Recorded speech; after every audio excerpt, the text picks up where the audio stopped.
నమస్కారం సుమన్ టీవీ ప్రేక్షకులకి స్వాగతం. నేను మీ జాహ్నవి. ఏ మనిషి అయినా సక్సెస్ అవ్వాలి అన్నా, సక్సెస్ అయ్యారు అన్నా ముఖ్యంగా కావాల్సినవి ఆరోగ్యంగా బాగుండాలి, ఆర్థికంగా బాగుండాలి, కుటుంబ పరంగా బాగుండాలి, సమాజం పరంగా బాగుండాలి. మరి వీటన్నిటి మీద మనకి అవగాహన కావాలి అంటే ఖచ్చితంగా ఒక గురువు, గైడ్ ఖచ్చితంగా అవసరం.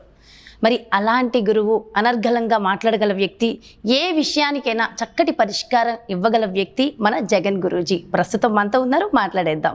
నమస్కారం జగన్ గురూజీ. నమస్తే అమ్మ. గురువుగారు, బ్రాహ్మీ ముహూర్తం యొక్క విశిష్టత ఏమిటి అనేది ఈ మధ్యకాలంలో చాలామంది తెలుసుకోవాలనుకుంటున్నారు. అండ్ బ్రాహ్మీ ముహూర్త సమయాల గురించి కూడా చాలామందిలో అపోహలు ఉన్నాయి. ఏది నిజం, అసలు సమయం ఏంటి, ఆ టైంలో ఎందుకు లేవాలి, లెగిస్తే ఎందుకు సక్సెస్ అవుతాం, దీని గురించి ఎక్స్ప్లెయిన్ చేయండి. ఇవాళ ప్రపంచానికి ఏది అవసరమో, ముఖ్యంగా యువతకి ఏది అవసరమో, పాశ్చాత్యులు మన దేశంలో వచ్చి నేర్చుకున్న ప్రధాన అంశాల్లో ఒకటి ఈ ఉదయం లేవడం. దానికి మీరు మంచి మాట అన్నారు, బ్రాహ్మీ ముహూర్తము అని. అంటే మనం పొద్దున్నే ఏకుజామన అంటారు మన పల్లెటూరులో. అక్కడ జరిగేటువంటి ప్రక్రియలు, నాగరికత పేరుతో మనం అభివృద్ధి అయిపోయి పనుల్లో ఇరక్కపోయి రాత్రులు లేటుగా వండుకొని ఉదయం లేటుగా లేచి మన బయోసైకిల్ని మొత్తం మనంతటా మనం డిస్టర్బ్ చేసుకున్నాం. జనరల్గా ప్రకృతిలో జీవులన్నీ కూడా ప్రకృతికి అనుకూలంగా ఉంటూ బతుకుతూ ఉంటాయి. ఇది దాని యొక్క జీవి యొక్క సహజ లక్షణం. ఎంత బిజీ ఉన్నా ఏ రోజు కోడి కానీ, కాకులు కానీ, పక్షులు కానీ, జంతువులు కానీ ప్రొద్దున్నే లెగవటం మానవు. ఇది మేము చాలా చోట్ల గమనించిన విషయం. ఎన్నో ఆశ్రమాల్లో, ఎన్నోసార్లు పల్లెటూరుకి వెళ్తే గమనించిన విషయాలు ఇవి. జనరల్గా భారతీయ సనాతన జీవన విధానంలో ఉదయం లేవటం అనేది ఒక అద్భుతమైన దినచర్య ప్రక్రియ. దానికి ఏదో స్పెషాలిటీ ఏం లేదు, కానీ అది అంతరించిపోవటం వల్ల దాని గురించి మనం ఇవాళ ప్రత్యేకంగా మాట్లాడుకుంటున్నాం. మరి అటువంటి సహజ సిద్ధమైనటువంటి ప్రక్రియ మన దినచర్యలో మొదటి అంశమైన ప్రాతకాలం మనం లెగవటం, బ్రాహ్మీ ముహూర్తంలో ఉండడం, అప్పుడు చేయాల్సిన పనులేంటి, ఎందుకు లెగవాలి అన్న ఒక మీ ప్రశ్నకు సమాధానాలు చెప్తూ, ముందుగా యువత, నాకు ఇష్టమైన రోల్స్ రెండు ఉన్నాయి భూమి మీద. ఒకటి స్త్రీలు, రెండు యువత. ఆ యువతలో అమ్మాయిలు. అది నన్ను చాలామంది మన వీడియోలు చూసి కూడా కొంతమంది పాపం బాధపడుతూ మాట్లాడారు. నేను ఎప్పుడు ఏది స్త్రీలకు చెప్పినా నా ఉద్దేశం వారిని గౌరవించడమే. కాకపోతే ఒక అర్హత అనండి, గురువు అనండి, తండ్రి పాత్ర అనండి, మందలింపుగా మీరు ఇట్లయితే ఇట్లయిపోతారు అని ఒక నాకు తోచిన గ్రామీణ భాషలో మందలించాను, నా స్టైల్లో చెప్పాను. ఆ చెప్పే విధానాల్లో ఏదైనా పొరపాట్లు ఉండి మిమ్మల్ని బాధ పెట్టి ఉంటే నన్ను క్షమించండి. అంత మాట వద్దు గురువుగారు, మీ మందలింపు మాకు అవసరం, అది బాధ్యత. కాకపోతే విషయంగా ఈరోజు వ్యక్తీకరిస్తాను. మీకు బాధ్యతగా ఉండడానికి మీరు ప్రయత్నం చేస్తా, ఒక బాధ్యతాయుతమైన ఒక గురువుగా. ముఖ్యంగా యువతకి నేను నమస్కరిస్తూ ఆశీర్వచనం ఇస్తూ కోరుతున్నా. ఈ ప్రపంచంలో ఎవరు లెగిసినా లేవకున్నా ఈ భారతదేశం యొక్క వయస్సు చాలా చిన్నది. అంటే అర్థం, ఉన్న జనాభా వయసును బట్టి భారతదేశ వయసు చెప్తారు. అంటే మనది యంగ్, డైనమిక్, యంగ్స్ ఉన్నటువంటి దేశంగా ఇవాళ మనకు ఒక కొలమానంలో ప్రపంచ దేశాలు చెప్తున్నాయి. అటువంటి యువత కాలానికి అనుకూలంగా, ఆరోగ్యానికి అనుకూలంగా బ్రాహ్మీ ముహూర్తంలో లెగవపోవటం వల్ల మిస్ అయ్యే ఏంటి, లెగవటం వల్ల ఎంత కాలం కలిసి వస్తుంది, ఎంత ఆరోగ్యం ఉంటుంది, మానసిక స్థితి ఎంత బాగుంటుందో ఇప్పుడు చెప్తున్న ఒక్కొక్క పాయింట్. అమ్మా, అందరూ ఉదయం లేవటం ఉత్తమం. ఎవరి పనుల్లో వాళ్ళు నిమగ్నం అయిపోయి కాలం ఎంతో మనకు కలిసి వస్తుంది. కానీ ఆరోగ్యపరంగా సృష్టి ఉదయకాలంలో, బ్రాహ్మీ ముహూర్త కాలంలో ఒక దివ్యమైన, మంగళకరమైన కాస్మిక్ ఎనర్జీతో, బ్రీత్లో, ఈ చెట్లు వదిలేటువంటి గాలిలో ఎటువంటి యంత్రములు, కర్మలు జరగకుండా ఉండేటువంటి పొల్యూషన్ లేని సమయము, మాటలు లేని సమయము, అందరూ ఉత్తమమైన మనోస్థితితో ఉండే సమయం. ఆ సమయంలో మనం గనక లెగిసి శారీరక వ్యాయామం చేసిన, శ్వాసక్రియ వ్యాయామం అంటే ప్రాణాయామం చేసిన, మనోక్రియ వ్యాయామం అంటే ధ్యానం, మంత్రం, జపం, పూజలు లాంటివి చేసిన, లేదు మన జీవితానికి అత్యంత ముఖ్యమైన పనులైనవి ఏవో రాసుకునేవో, చదువుకునేవో, నేర్చుకునేవో, కళలు, శాస్త్రాలైనా ఆ బ్రాహ్మీ ముహూర్తంలో చేయటం వల్ల అవి 100% సక్సెస్ అవుతాము. ఎందులకు అంటే ప్రకృతి, సృష్టి, ఆకాశము, పంచభూతాలు మన మనసుపై ప్రభావం చూపిస్తూ ఉంటాయి. ఉదాహరణకు పౌర్ణమి రోజున, అమావాస్య రోజున ఇప్పటికి కూడా మెంటల్ ఆసుపత్రులలో ముందుగానే వాళ్ళల్లో విపరీతమైనటువంటి పిచ్చి చేష్టలు రాకుండా ఏదో ఒక విధంగా వాళ్ళకి మెడికేషన్ చేసి ఆ రోజున కాపాడతారు. అదే రోజు సముద్రపు యొక్క ఆటుపోటులు అలలు కూడా ఉధృతమవుతూ ఉంటాయి. గ్రహణాల తర్వాత ఏదో ఒక విపత్తు జరుగుతూ ఉంటుంది. ఇది అనాదిగా వస్తున్నటువంటి కొన్ని కోయిన్సీడ్ అనండి, నిజమనండి, ఏమన్నానండి, నేనైతే దాన్ని నిజమంటా. సమాజం నన్ను ప్రశ్నిస్తుందో ఇబ్బంది పెడుతుందో కాబట్టి దాన్ని కోయిన్సీడ్ అంటాను. కానీ నిజానికి అటువంటి ప్రభావం చూపించే సమయాల్లో ఉత్తమ ప్రభావం చూపించే, అద్భుతమైన ప్రభావం చూపించే, మనం అనుకున్నట్టుగా సాధించగలగడానికి కావలసిన మనోశక్తిని ఉద్ధృతపరిచే దివ్యకరమైన మంగళకరమైన సమయం బ్రాహ్మీ ముహూర్తం. అయితే ఇది ఏ టైంలో ప్రారంభమవుతుంది అన్నది మరొక ప్రశ్న వేశారు మీరు. అది ఎప్పుడవుతుంది అంటే సూర్యోదయానికి కనీసం 1 గంట 45 నిమిషాల ముందు. ఉదాహరణకి ఈరోజు మనకి 5:30కు అనుకుందాం, అంటే అరౌండ్ బై 3:15కో ఎప్పుడో మనకి ఈ బ్రాహ్మీ ముహూర్త సమయం ప్రారంభమవుతుంది, లేదా కనీసం 4 గంటలకి. ఇవన్నీ వాళ్ళకొద్దు, క్యాలిక్యులేషన్సే అవసరం లేదు. పెద్దలు వేద పండితులు చెప్పినంత లోతుకు మనం వద్దు.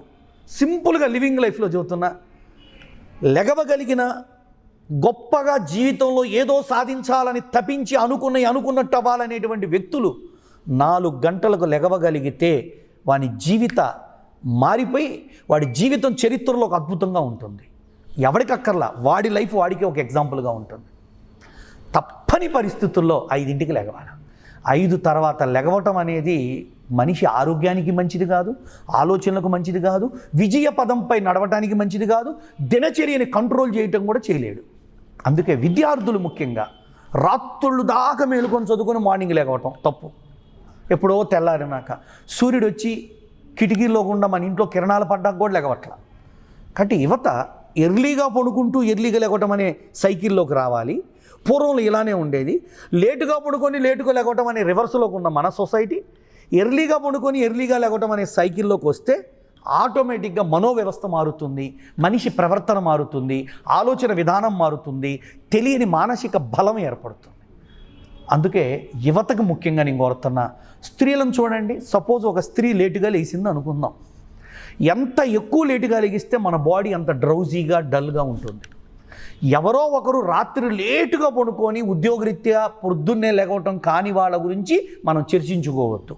అది ఉద్యోగరీత్యా వచ్చే సమస్య. వాళ్ళు లేటుగా లెగిస్తే ఇంకా అనారోగ్యం వస్తుంది ఎర్లీగా లెగిస్తే. సో వాళ్ళు లేటుగా లెగవటమే correct. This is called moon mind work. అంటే నైట్ పని చేసి పొద్దున్న లేకపోవడం. నేను వాళ్ళ గురించి మాట్లాడాల, వాళ్ళు అలా లెగవటమే కరెక్ట్. నిజానికి ఎవరు ఉదయం లెగవాలి అంటే రాత్రులు పెందలకాడ పడుకునే అవకాశం ఉండి కూడా పడుకోకుండా ఫోన్లకో టీవీలకో ఏవో ఒక ట్యాబులకో చదువులకో ఉద్యోగాలకో బద్దులై వారి నిద్రను వారే సమంగా పెట్టుకోలేక ఉదయం పూట లెగవలేక, ప్రకృతి మనకి ఉదయం పూట లెగవటంలో రాత్రి నిద్రపోవటంలో మెలటోనిన్ ఒక అద్భుతమైన రసాయనాన్ని మెదడులో సృష్టిస్తుంది. ఆ మెలటోనిన్ అనే రసాయనం మెదడులో ఉత్పత్తి అవటం వల్ల మన శరీర దారుఢ్యం, సెక్స్ సామర్థ్యం, మానసిక సామర్థ్యం, ఏదైనా గ్రహించగలిగేటువంటి విద్యా సామర్థ్యం అద్భుతంగా ఆ రసాయనం వల్ల ఉంటుంది. అలాంటి మెలటోనిన్ అనే రసాయనం రాత్రుళ్ళు మేలుకుంటే ఉత్పత్తి కాదు, పగలు నిద్రపోతే ఉత్పత్తి కాదు. రాత్రుళ్ళు నిద్రపోయినప్పుడే అది ఉత్పత్తి అయి బ్రాహ్మీ ముహూర్తం కల్లా మన శరీరంలో మెదడులో ఒక అద్భుతమైన చురుకుదనం, చలాకీతనం ఉంచి మార్నింగ్ మనం ఏది మెంటల్ వర్క్ చేసినా 100% సక్సెస్ చేసేటువంటి మనలో స్వయంగా ఉత్పన్నమయ్యే కెమిస్ట్రీయే మనకు సహకరిస్తుంది. ఇది దేవుళ్ళ ప్రకారంగా రైటా, సూర్యకాలం ప్రకారంగా రైటా, చంద్రమానం ప్రకారంగా రైటా, భారతీయుల ప్రకారంగా రైటా అనేదానికంటే ఆరోగ్యపరంగా ప్రతి వ్యక్తి, ప్రతి విద్యార్థి, ప్రతి స్త్రీమూర్తి కూడా ఉదయం లెగవటం యోగ్యకరం. పసిపిల్లలు, వృద్ధులు, రోగులు లేదా రాత్రులు ఉద్యోగాలు చేసే వాళ్ళకి ఎగ్జంప్షన్ అనకూడదు. నిజానికి అది కూడా కరెక్ట్ కాదు. వాళ్ళకి తప్పదేమో ఇంటి పట్టు నుండి రాత్రులు కాలం వృధా చేసుకొని బాగా ఆ బ్లూ రేస్కి అలవాటు పడిపోయి కళ్ళల్లో డ్రైనెస్ వచ్చి బ్రెయిన్ డ్రైన్ అయిపోయి పొద్దున్నే లెగవలేక బద్ధకంగా రోగంగా లెగిసేటువంటి సంస్కృతి నుంచి మనం త్వరగా బయటికి రావాలని యువతను కోరుకుంటున్నాను. మన సుమన్ టీవీ ద్వారా దేశాన్ని మార్చాలనే మాటల్లో అత్యంత ముఖ్యమైనది బ్రాహ్మీ ముహూర్తంలో లెగవటం కూడా ఒక అద్భుతమైన యోగా, ఆయుర్వేదం, ప్రకృతి జీవనం అని తెలియచేస్తూ సెలవు తీసుకుంటాం. అయితే ఇంకొక చిన్న ప్రశ్న ఉంది గురువుగారు. అయితే ఇప్పటి వరకు ఒక లైఫ్ స్టైల్కి అలవాటు అయిపోయారు మీరు అన్నట్టు, సూర్యోదయం తర్వాత లేవడం అనే లైఫ్ స్టైల్కి.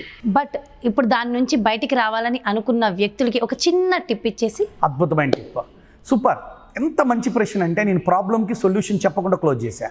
అమ్మ, మరి లెగవాలనుకునే వాళ్ళకి ఆలోచన ఉంది, ఆశ ఉంది, లెగవలేకపోతున్నాం. మరి వాళ్ళకి మీరిచ్చే సూచన ఏంటి అని అమ్మ ఒక మంచి ప్రశ్న వేశారు. నిజంగా నేను దాంతోనే ముగించాలా? ఫ్లో మీలాగే నేను కూడా ఒక్కోసారి అట్లా వెళ్ళిపోతుంటాను. సో ఆ బాధ్యతగా ఒక మాట, ఎర్లీగా తిని పడుకునే ముందు లీటర్ గోరువెచ్చని నీళ్ళు తాగండి. ఎర్లీగా అంటే ఏంటండి? As for our tradition, as for our yoga, as for our Ayurveda or Indian culture before sunset తినాలా. మరి ఇది నేను చెబితే ఎవరి వల్ల అయితే కాదు. అందుకే కొంతలో కొంత, ఎంతో కొంత మానవుడు 7 లోపల తినగలిగితే ఆయు వృద్ధి, ఆరోగ్య వృద్ధి రెండు మనకు సాధ్యమైపోతాయి. దాని వలన లేటుగా పడుకునే అవకాశం ఉండదు, జీర్ణక్రియ త్వరగా సెట్ అవుతుంది.